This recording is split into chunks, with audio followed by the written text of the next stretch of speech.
Make a mic check. Is it okay? Perfect. So welcome to Dev Club. Merry Christmas time, everyone. My name is Erik, and I'm coming from Transferwise. So to give some boring facts about myself, in terms of education, I've been studying both software and hardware engineering. So did my bachelor in software and decided to switch a little bit things in life and studied hardware modeling and design in masters. And later on, to spruce up my soft skills, I also did some public relations and diplomacy.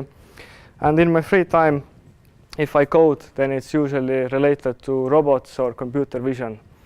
So trying to diversify my professional life and my studies and about like whatever I do in free time as well.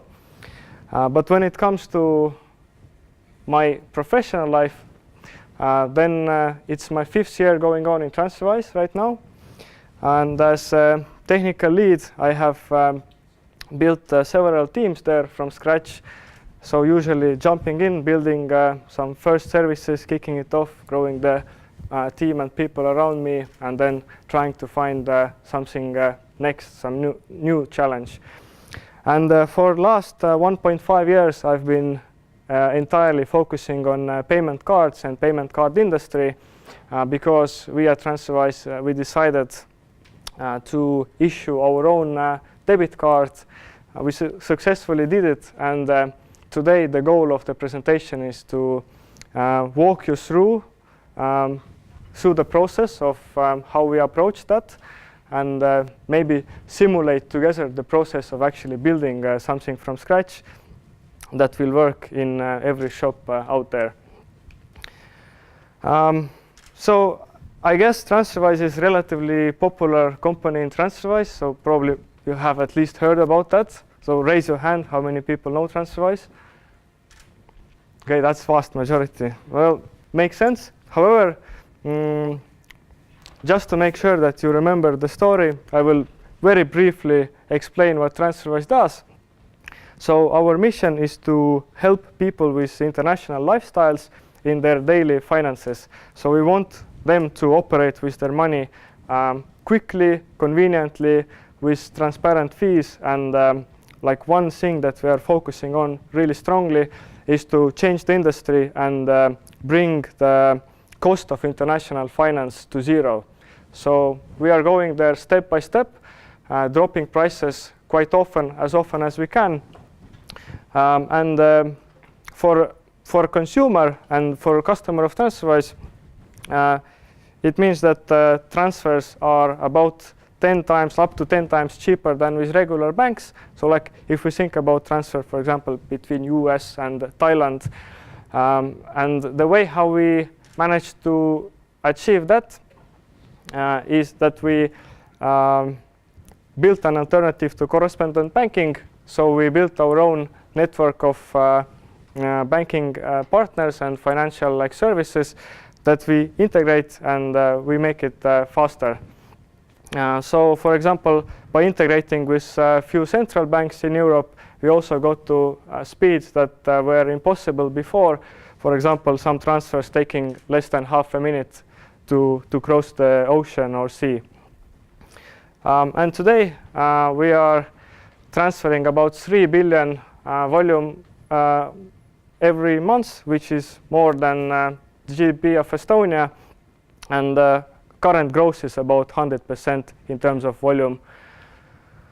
And in the last 9 months, we managed to drop prices 30 times. So this is probably the thing that actually guarantees the success in future as well.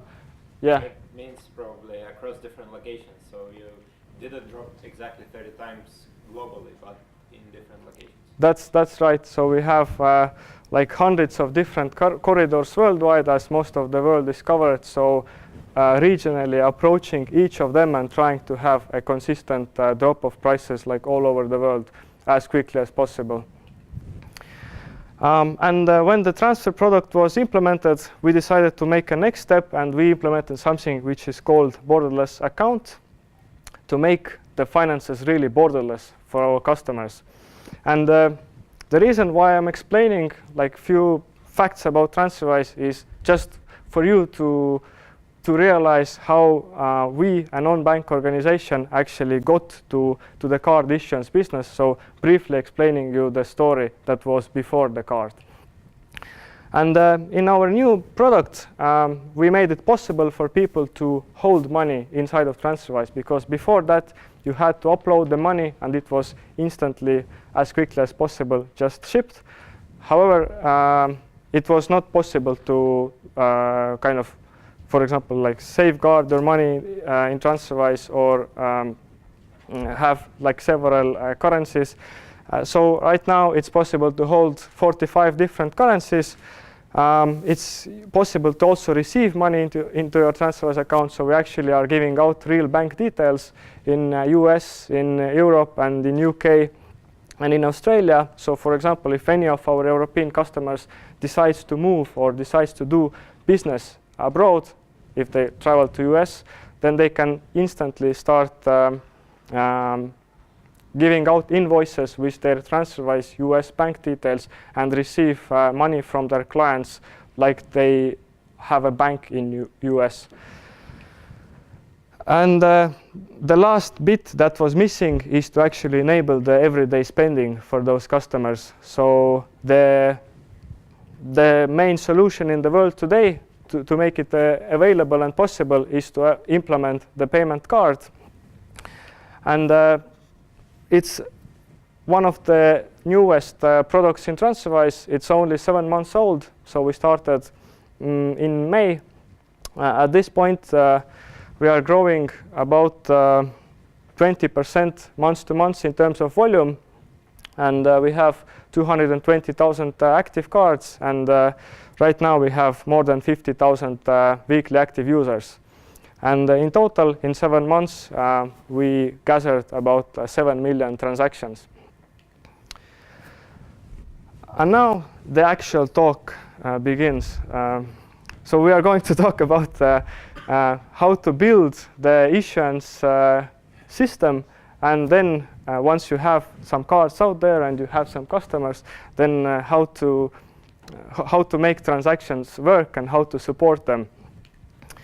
And there is definitely like really interesting paradigm shift happening right now in the world, because in the past, let's say like 10, 20 years ago, when you said a payment card, then it was almost equalized to bank card. Like, I mean, it's a quite common term still nowadays, because everyone is used to banks being the issuers of cards.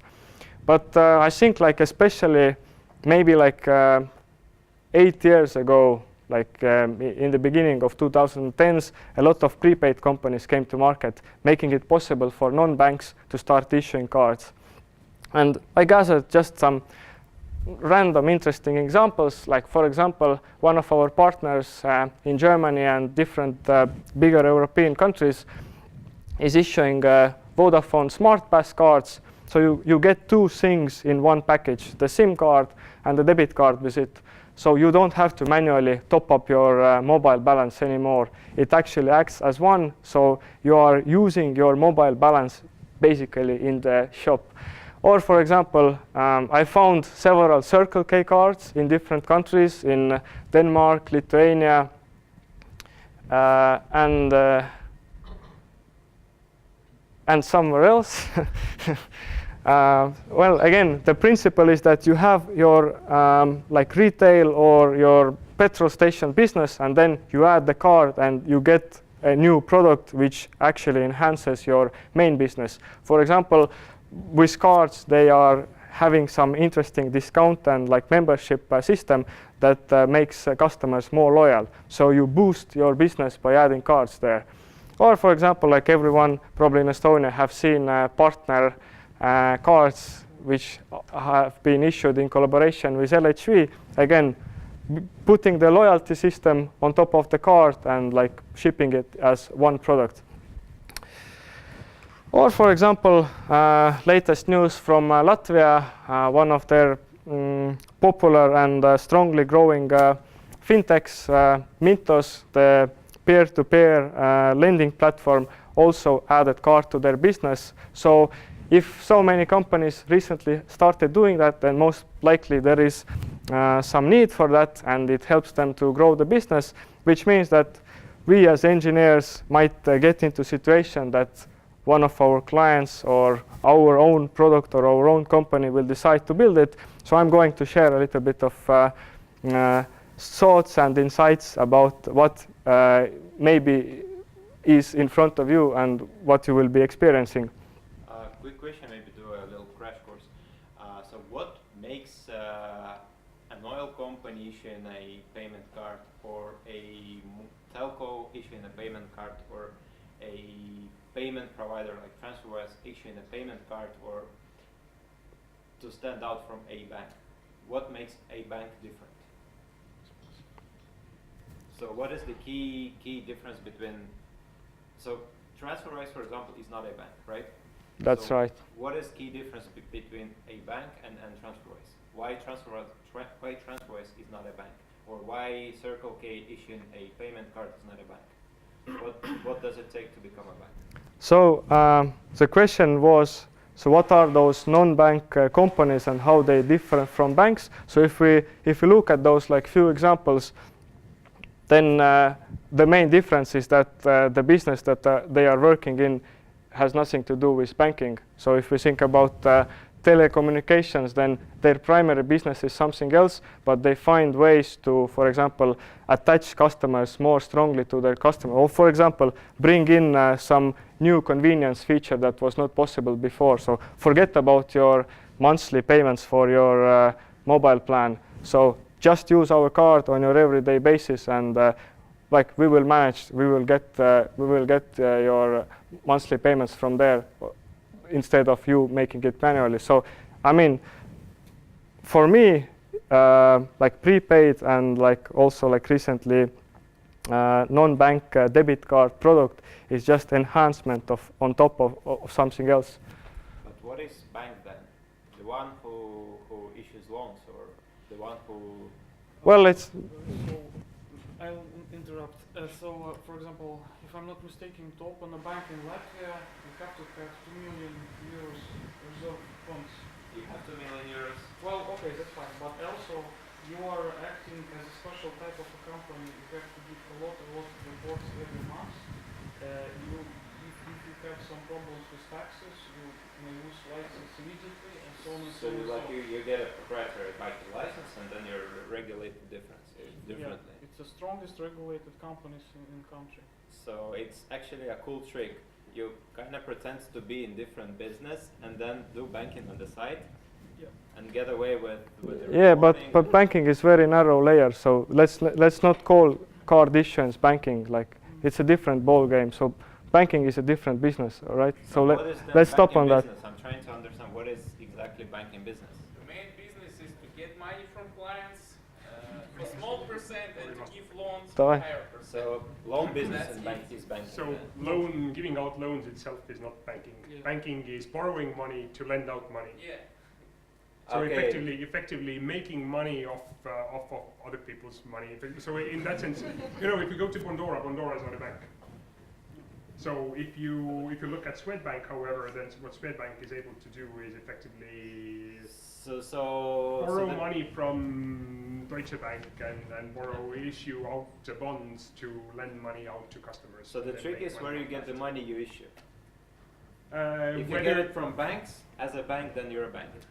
in a way, the question is also like whether you actually have the money that you give out to people as loans. So for a bank, you actually don't need to have it. You sort of need to have it. They have it. on They need paper. to have it partially.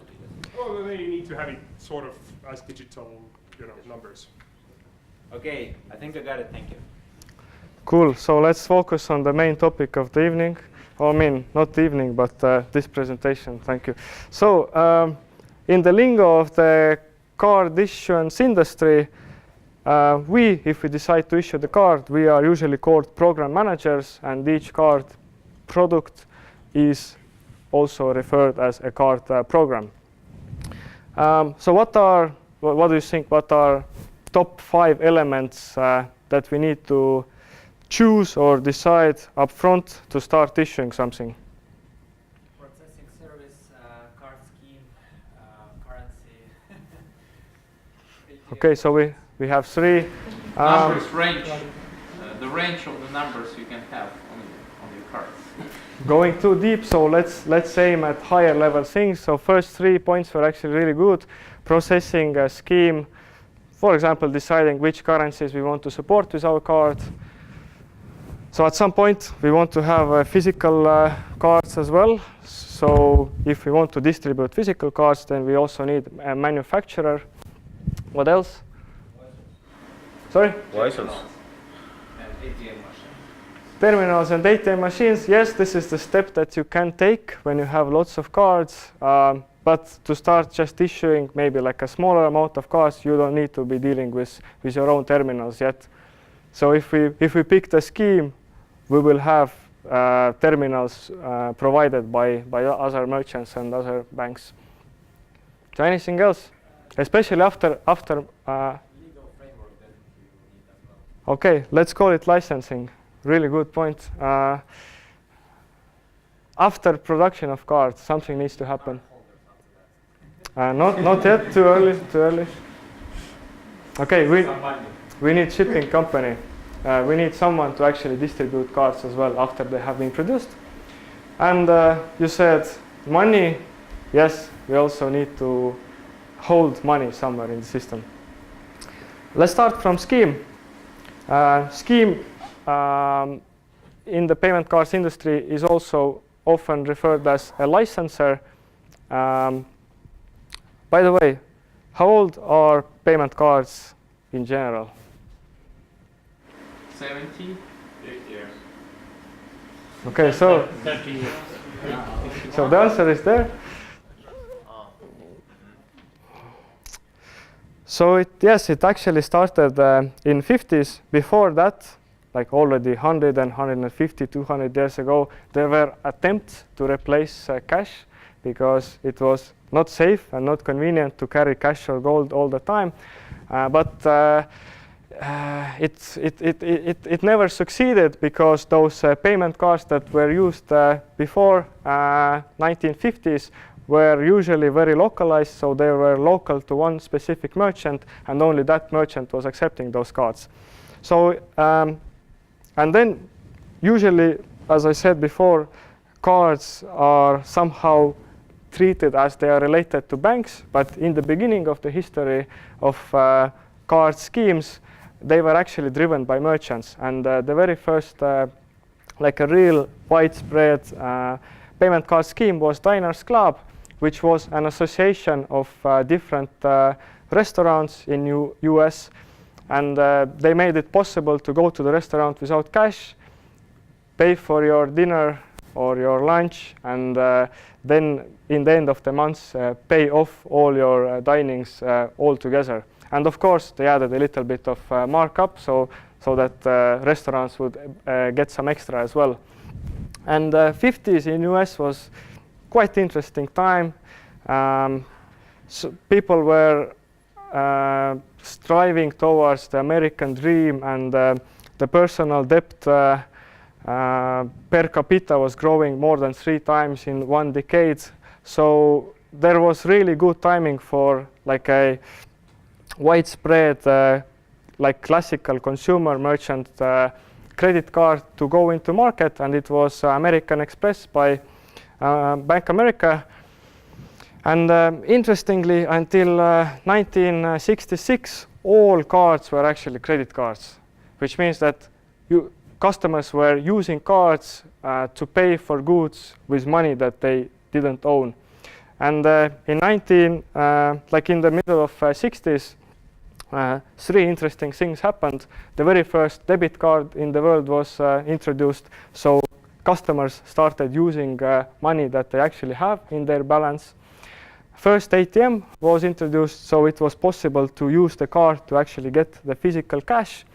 And today's main players in the payment card scheme were born. It was Visa, which was rebranded from Bank Americard, and MasterCard, which originally was called MasterCharge, but it was pretty much just renaming of the same company. And then there has been some innovation, but not so big one. And out of like big schemes, maybe the freshest one nowadays is UnionPay, which is growing steadily in Asia. And I would say that for me, if we think about big schemes, there are probably only like 5, which is American Express, Visa, MasterCard, UnionPay, and Diners. But how about Mir? The Russian one. Well, yeah, it's good. I know that we will maybe hear a little bit of Mir from Dmitry, who will be giving the next talk. I have no personal contact with Mir. So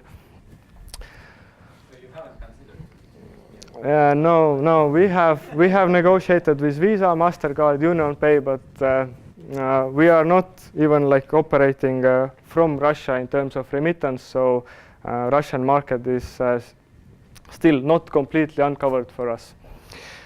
Well, then we were talking about issuance license. So issuance license controls 3 things, or like 3 parties and relationships between them and liabilities. It's customer, program, and the scheme. And we can, in a simplified way, we can say that there are 3 ways how licenses can be obtained. The simplest way, like level 1, is co-branding. So going to some bank and asking them to issue the card together so that you can put the logo on it. Most likely, this is how partner card, debit card is built.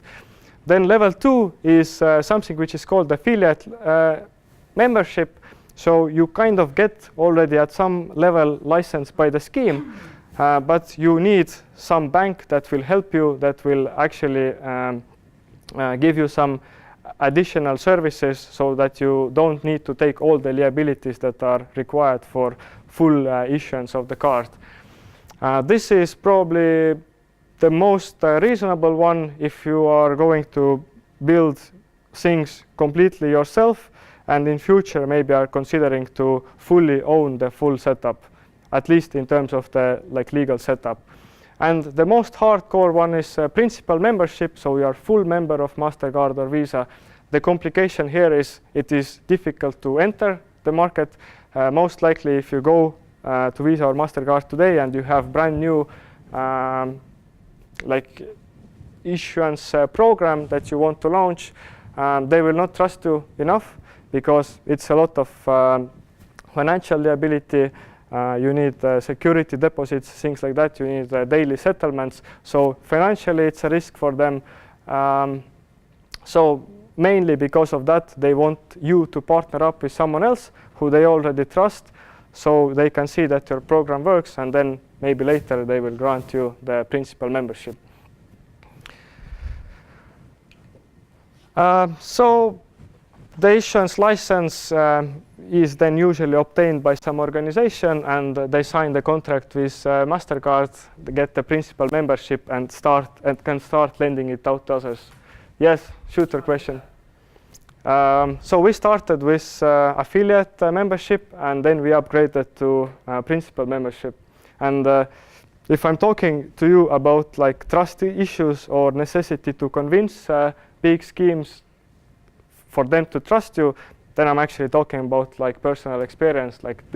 Our journey was not directly to principal, but actually having this small step up front. Is it a secret who was your principal before? Yes, it is a secret because, or let's say that it's a secret. So I will then quickly tell the difference also. So in a co-branded setup, it works. But you can also point it directly to screen. It's supposed to work as well. But it has tremendous lag. So in co-branded scheme, it will be always written who is the issuer, who is the principal issuer. In affiliate membership, as you already have some relationship with scheme, they will allow you to put your name on the card. So it will be never written on the card who is actual issuer. And as we started with affiliate membership, all of our cards since the beginning always had a written text behind that this card has been issued by Transferwise.com. Thank you, good question.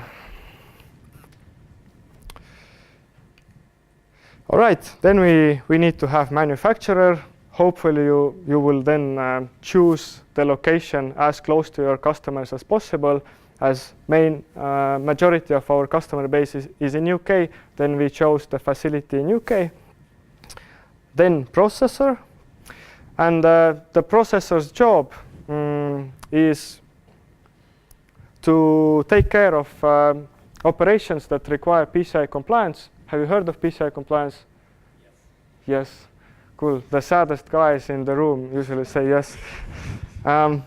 So, like in the case of like building it then from scratch, if you don't want to like get your own hands greasy and you want someone else to deal with PCI compliance, then they will be generating PANs for you, which is primary account number, so 16 digits on the card, personalization data, PIN code, expiry date, and putting together it into the package so that it can be converted into a real physical card and will connect you to the scheme. And about PCI DSS, if someone hasn't heard about it, so it's basically a set of data security standards that all issuers and merchants who are accepting card payments should follow.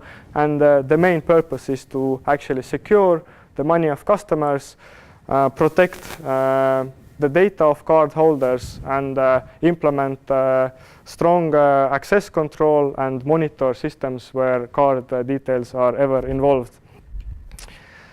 And then we add shipping company that will be distributing our cards. Again, smart choice is to find someone who has good regional reach, and if you are having a wider spread of customer base, for example, whole European Economic Area, then you would also want to find someone who has a strong network of relationships in the region.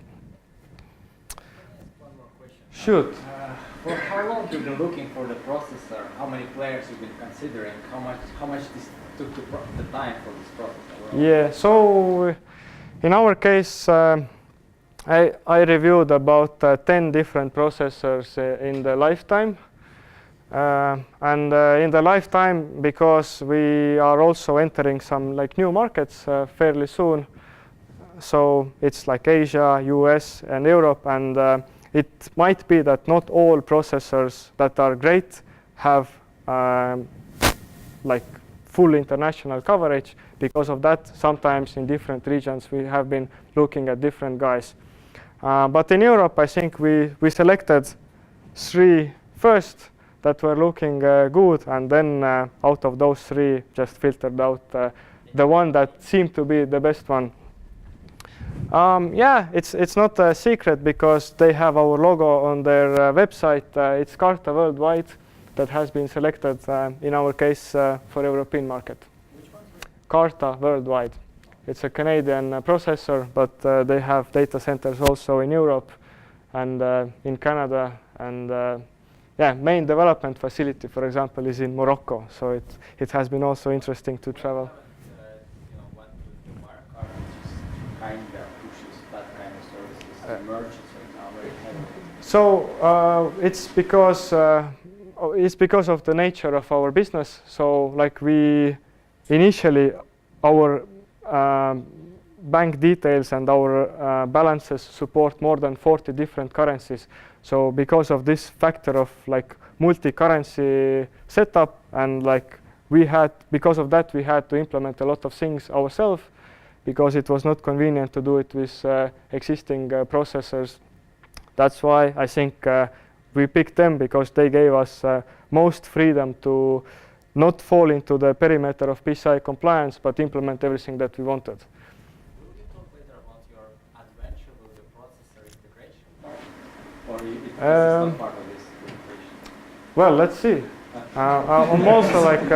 I'm also ready to stay after the event and maybe have a chat for 20 minutes. No problem. But yeah, as I told you, at some point, maybe like you will manage to convince a scheme to become the principal and cut the middleman out, and then you will actually get your own license. So now we need to speed up a bit. Yeah, let's speed up.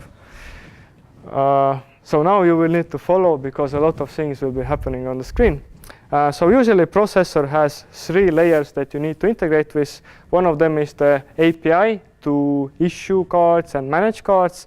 A second one is the connectivity to scheme, so supporting authorizations, and third is reporting, finalizing payments.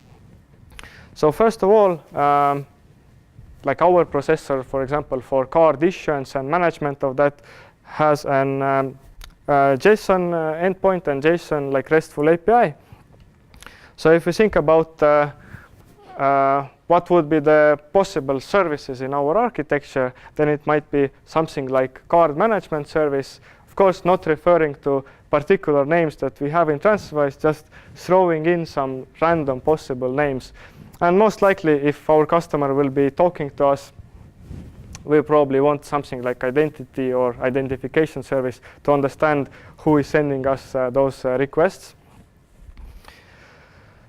And definitely, probably we don't want our services to be actually visible from the public internet, so we can implement some gateway that will be cutting the traffic off and like proxying it internally into the internals of the system. And then also a good idea that you might consider is not to order any cards synchronously. So what you will have most likely is at processor side some API endpoint that is saying, please register me a card, but you don't want customers to be triggering of that API call synchronously. Most likely you want to collect all orders and then asynchronously, when your processor is definitely up, get them all dispatched. So from our experience, we benefited in terms of customer experience and stability of the system when we extracted those things into 2 separate flows. And then we have some JSON API calls coming from our customer's phone, and then we process that data asynchronously, send it to the management service that is responsible for talking to processor, and then we tell about every card that has been created in the meanwhile in the system. So usually what processor then does, they collect all those stats about all cards, and then they start shipping personalization files to manufacturer. And there are different protocols implemented for that. For example, Gemalto, that is one of the biggest producers of payment cards and chips in the world, they have implemented their own, which is called Perso, and it's a binary, and it is designed to transfer card details and card holder details securely. And they also have built machinery that is actually taking those files and as an input and makes the personalization happen. So once per day, the personalization file that holds all the cards that have been created in the past 24 hours. And then manufacturer is responsible for shipping those cards out or delivering them to the shipping company. And then finally, if everything goes well, then eventually in 1 to 3 days in Europe, the card gets delivered to the customer. And now our customer has a card.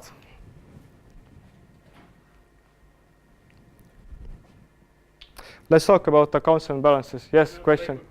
Was it a kind of marketing decision that your cards are personalized with Amazon? Yes. Right. And was that a marketing decision? Because Revolut did the opposite. They just make cards and they just send you one and then you personalize it yourself.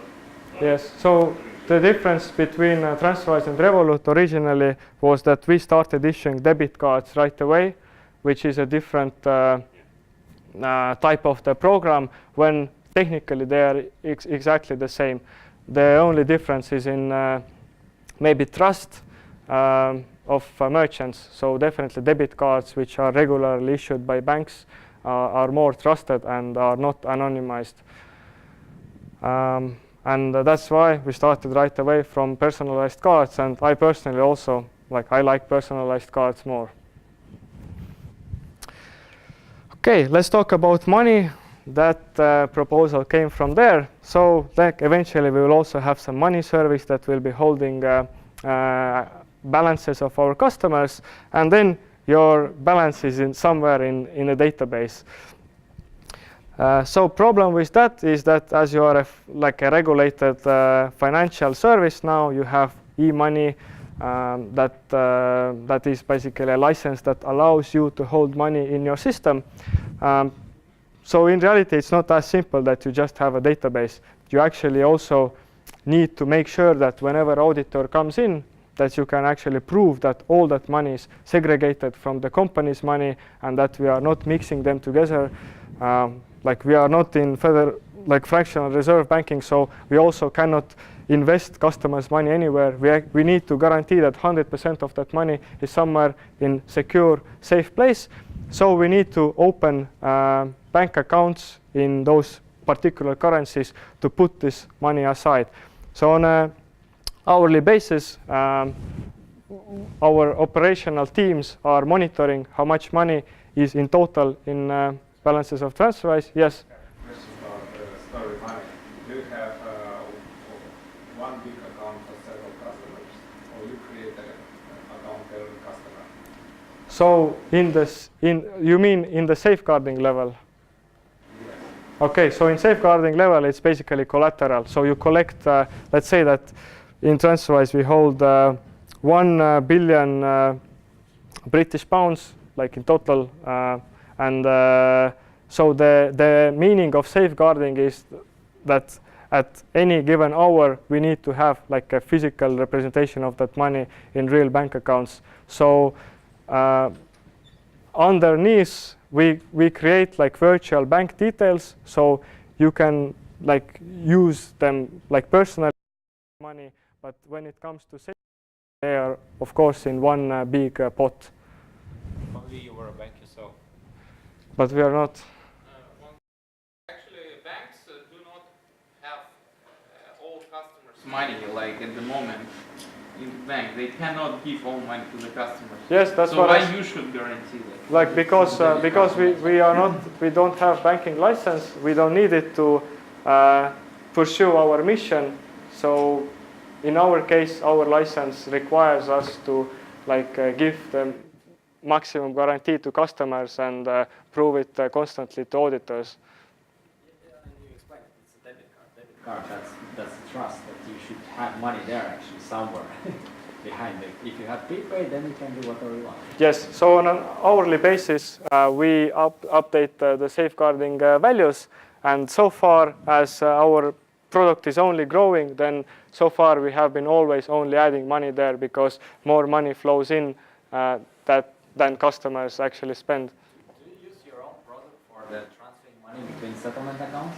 Well, we have our own treasury team that is responsible. So basically how it works is that we have different product teams that are doing some financial operations, and we all send Kafka messages to our liquidity team, and then treasury team has their own sets of tools that manage all currencies and move them across the system like it's necessary for Transferwise to operate. You mentioned your card works in 45 currencies. Does it mean that you have 45 settlement accounts in all of these currencies as well? Yes. Okay, that's of course. very complicated. Yeah.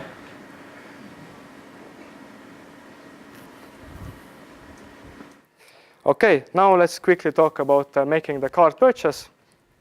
So we need a merchant for that.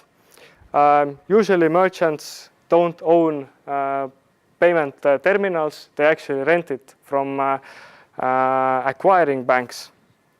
So acquiring bank is a bank that has signed a contract with a scheme that they can actually take money out from cards of random customers. So they give the terminal.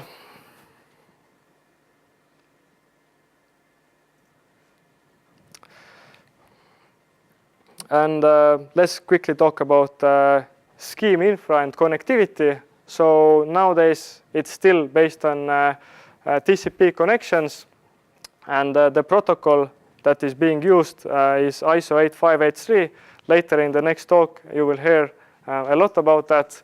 And both MasterCard and Visa are using the version from 1987, and most likely in the nearest decades it won't be replaced. And there are actually many dialects of the same protocol. For example, it's not only used for cards, it's also used for different other electronic payments applications. For example, when we were integrating with one of central banks in Europe, then they are also using just a different variation of the same protocol. The binary protocol. It is binary protocol, and it's, to explain very simply, later there will be much better explanation, but it's like a hash map of hash maps where each value can be also like a key value map. So our customer finally enters the card into the terminal, and the responsibility of merchant is just to validate that the amount that they enter into the POS terminal is correct. And if PIN code is all right, and it's usually validated on the device itself, then this terminal is sending out the ISO 8583 message, which is the authorization request. So it goes to scheme, and then scheme somehow needs to decide where to actually send this message. So schemes have program configurations. Those program configurations have 3 main parameters. First of them is the bank identifier code. So we are trying to understand, based on the card number, which issuer it is related to. And then in the same configuration, there is also the specification of where to send the payments. So the processor endpoint conf as well. By that, for example, in case of Transferwise, by first 6 digits of the card, they realize that the processor is somewhere in Europe, this and that data center with this and that IP and port. So they are sending the same message over to our processor.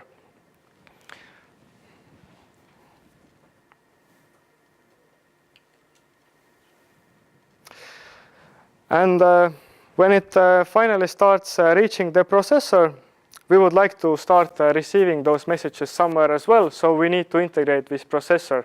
There are different ways how to do that. Some processors nowadays are also offering some fancy JSON API contracts. In our case, we decided to use a system very similar to what schemes use, so same ISO 8583, but a modified and more modern version of it. So then what happens on the processor level, they are cutting out everything that requires PCI compliance. So they are replacing the PAN with the token or processor ID that we agreed upfront with processor. So every time when we create a card, they tell us the unique reference to that card. And when messages come in, the main difference between being directly integrated with scheme is that we are not actually dealing with card numbers. So they replace it with something that we can use to recognize which customer's card it is. And then we talk with money service and ask them to withdraw the funds, or actually, in fact, when we are dealing with authorization, it's not really withdrawal yet, it's just the booking of the money on your account. That's why usually when you go and when you shop somewhere and when you see next day your bank statement, then you see that the money has not been deducted, it's in the booked or in reserved state because the payment has not been finalized yet. And then if everything okay, then we send the okay message back to inform the merchant that we acknowledge the payment and that we have reserved the funds. And then customer gets goods or services. if for customer everything has ended, then for merchant and for issuer, definitely not. It's actually only the halfway because we need to finalize the payment. So what happens next is that we need to finalize the clearing process of that payment, and we will need to settle this money to scheme so that they can pay it out to merchants, because merchant eventually needs to get money that they got paid electronically.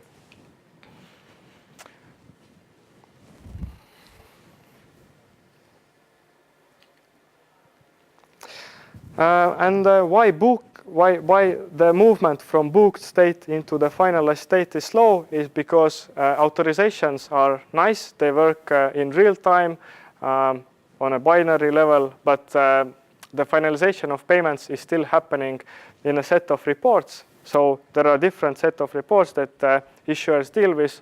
First of all, reports about all transactions that has been finalized. Then transaction collaterals, so putting together all sums in particular currencies. And then the settlement advisements, so MasterCard or Visa are asking issuers to pay for those payments, and these two processes are always separate. So it can also happen that there is something wrong with transaction details, but when the advisement for settlement comes in, then issuers have to pay, and if something goes wrong, then later there is a separate dispute service, and later we will be figuring out with scheme if something was right or wrong. But on a day-to-day basis, when requirements to settle come in, then they need to be respected and paid even if sums are completely off. And there have been cases that we have heard from other banks that sometimes some mistakes happen and the settlement is like 10 times bigger than it is normally, and it's obviously a mistake, but it needs to be paid, so money needs to be found from somewhere, and later in a separate process those bugs are being fixed. So then from treasury we will be settling money to scheme, and scheme takes care of giving this money to the acquiring bank, so acquiring bank can give it to good merchant that was selling their goods by accepting card payments. And now you have seen the whole picture. We started from like very basic high-level points, and now we got to the whole picture, and hopefully it was understandable. So it was very, very experimental. I have never tried this format before.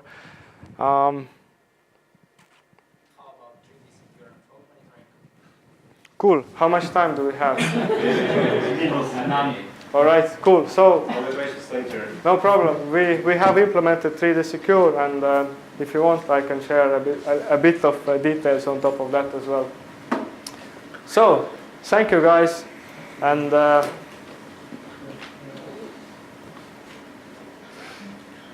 yeah, if anyone feels that you want to build a payment card, then like definitely we are in huge need for full stack iOS, Android, and designers.